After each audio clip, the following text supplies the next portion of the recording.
श्री सुखदेव जी कहते हैं, परीक्षित, भगवान श्री कृष्ण तो अपनी इच्छा से शरीर धारण करते हैं। जब उन्होंने जरा व्याध को ये आदेश दिया तब उसने उनकी 3 परिक्रमा की, नमस्कार किया और विमान पर सवार होकर स्वर्ग को चला गया।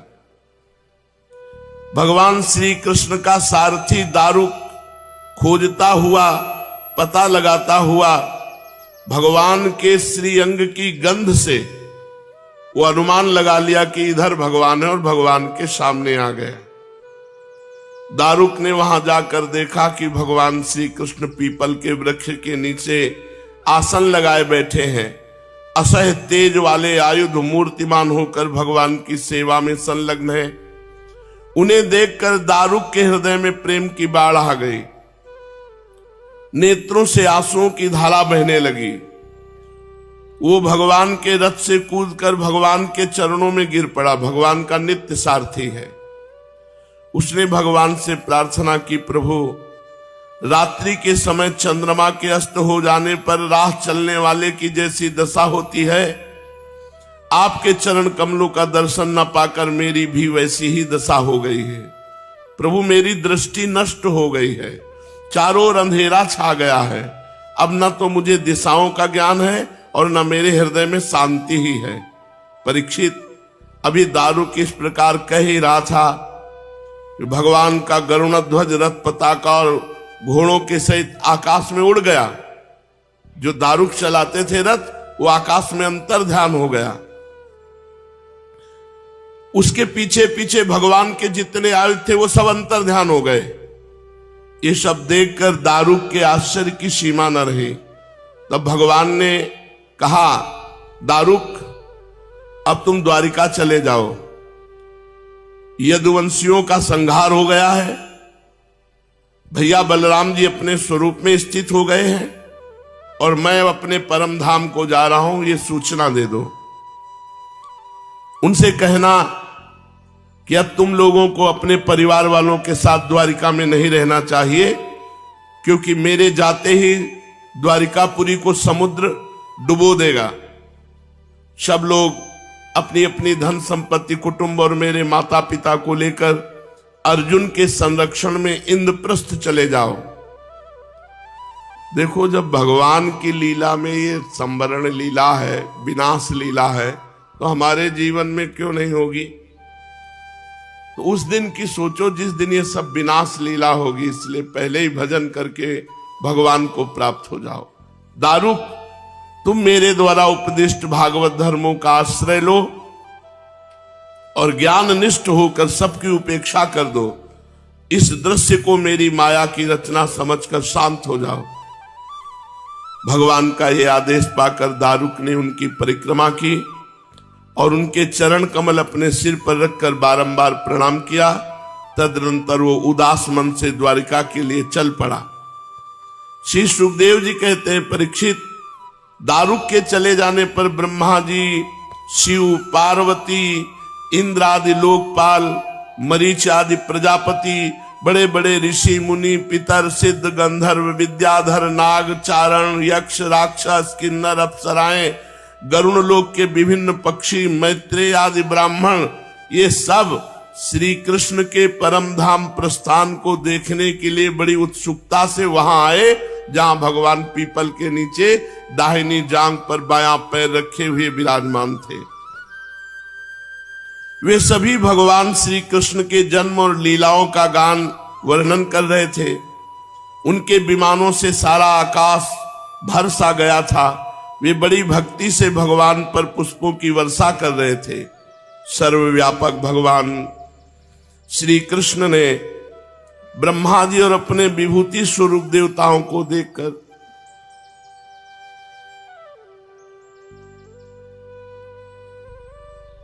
अपने नेत्र बंद कर लिए, अपने स्वरूप में स्थित होने के लिए।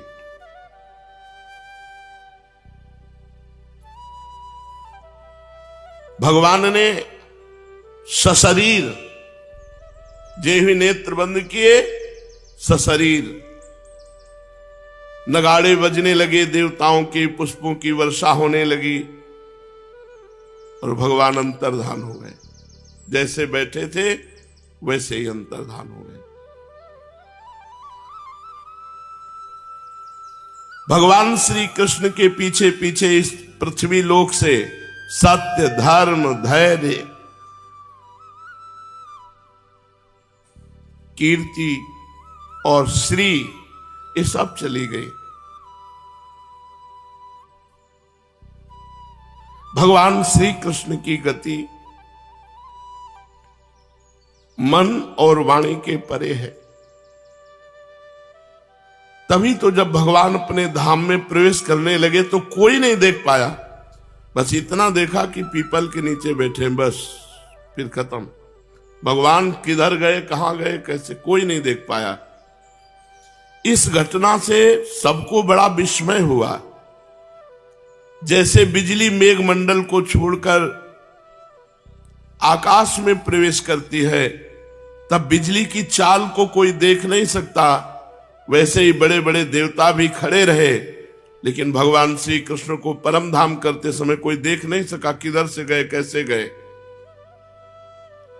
ब्रह्मा जी और भगवान शंकर आदि देवता भगवान की परम योगमयी गति देखकर बड़े विस्मय के साथ भगवान की प्रशंसा करते अपने अपने लोक में चले गए।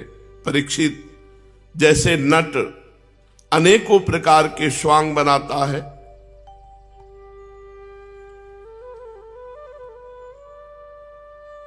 परंतु वो निर्लेप रहता है, वैसे ही भगवान है। मनुष्यों के समान रूप धारण करके जन्म लेना,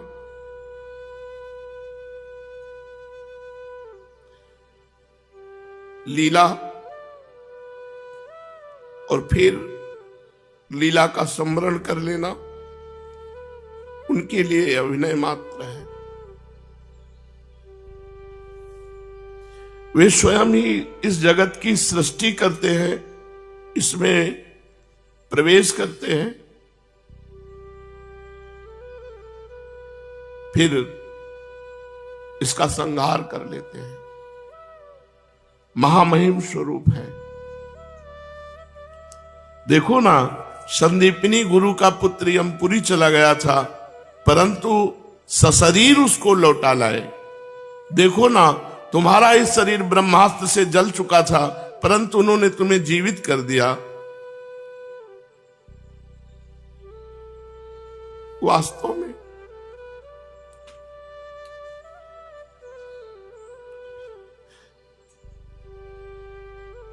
उनकी शरणागत वत्सलता ही ऐसी।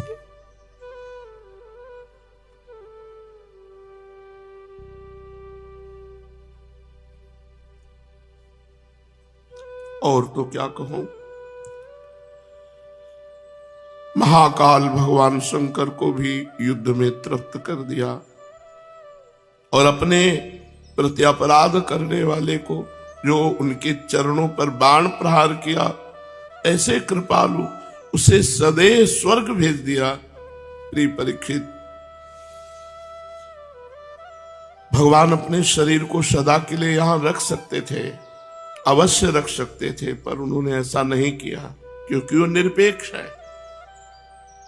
संपूर्ण जगत की स्थिति, उत्पत्ति और संहार उनका एक खेल है।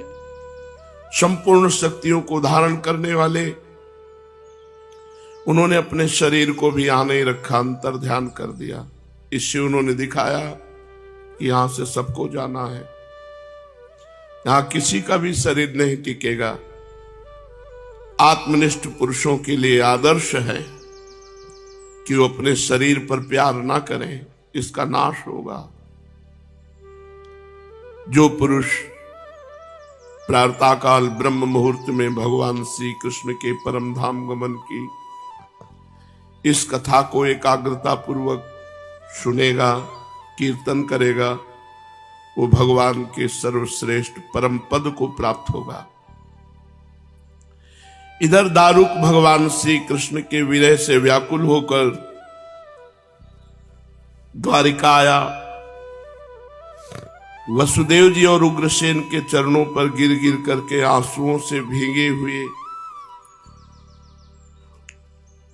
पूरा का पूरा विवरण सुनाया कि सब यदुवंशी नष्ट हो गए, बलराम जी अपने स्वरूप को प्राप्त हो गए और भगवान श्री कृष्ण अंतर्धान हो गए। ये बात सुनते ही शोक के मारे सब मूर्छित हो गए। सब श्री कृष्ण वियोग से विह्वल होकर सिर पीटने लगे। बहुत से तो निष्प्राण होकर वहीं शरीर छोड़ दिया। जो ही सुना श्री कृष्ण अंतर्ध्यान हो गए तो वहीं शरीर छोड़ दिया बहुत से ने। तो देवकी, रोहिणी, वसुदेव जी अपने प्यारे पुत्र श्री कृष्ण और बलराम को न देखकर शोक की पीड़ा से बेहोश हो गए। भगवत विरह से व्याकुल होकर वहीं प्राण छोड़ दिए। देवकी, रोहिणी, वसुदेव जी और बहुत से सब उसी समय प्राण छोड़ दिया। जो भगवान नहीं रहे तो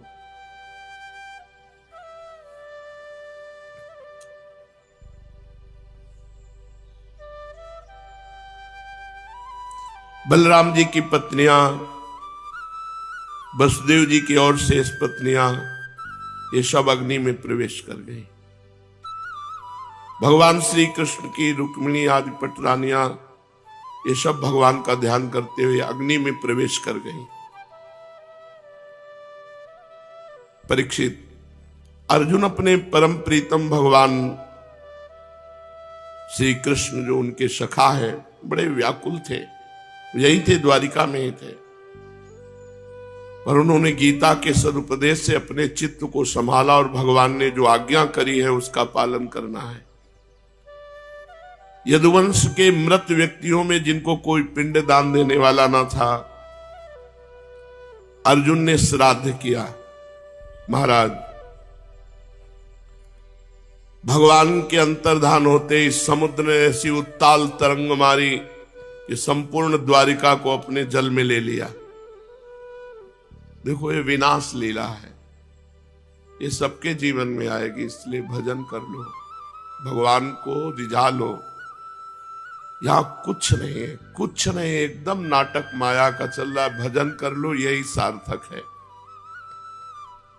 जहां भगवान निवास करते हैं उस द्वारिका को लील गया समुद्र, अपने में लीन कर लिया, सब नष्ट भ्रष्ट हो गया। देखो, भगवान का सब कोई आग में प्रवेश कर गया कि सुनते ही किसी के प्राण निकल गए। 88 करोड़ तो यदुवंशी लड़कर मर गए, सब विनाश। जो कुछ स्त्रियां बची थी, बच्चे बचे थे, कुछ बूढ़े बचे थे, अर्जुन उनको इंद्रप्रस्थ ले आए। अनिरुद्ध के पुत्र वज्र का राज्याभिषेक कर दिया। तुम्हारे दादा युधिष्ठिर आदि पांडवों को अर्जुन से ही ये बात मालूम हुई कि यदुवंशियों का संहार हो गया। तुरंत उन्होंने राजपद छोड़ा और हिमालय की अंतिम यात्रा की। उन्होंने भी प्राण त्याग दिए। महान भागवत थे, सब क्रमशः गिरते गए हिमालय में, शरीर छूटता गया। मैंने तुम्हें देवताओं के भी आराध्य देव भगवान श्री कृष्ण की जन्म लीला से लेकर कर्म लीला और संवरण लीला सुनाई। जो इसका श्रद्धा के साथ कीर्तन करेंगे, श्रवण करेंगे, वो समस्त पापों से मुक्त हो जाएंगे। परीक्षित, जो मनुष्य भक्त भयहारी, निखिल सौंदर्य माधुर्य निधि भगवान श्री कृष्णचंद्र जी के अवतार संबंधी रुचिर पराक्रम और श्रीमद् भागवत महापुराण में तथा दूसरे पुराणों में वर्णित परमानंदमयी बाल लीला, कैशोर लीला आदि का संकीर्तन करता है, वो परमहंस मुनींद्रों के अंतिम प्राप्तव्य श्री कृष्ण के चरणों में पराभक्ति प्राप्त करता है।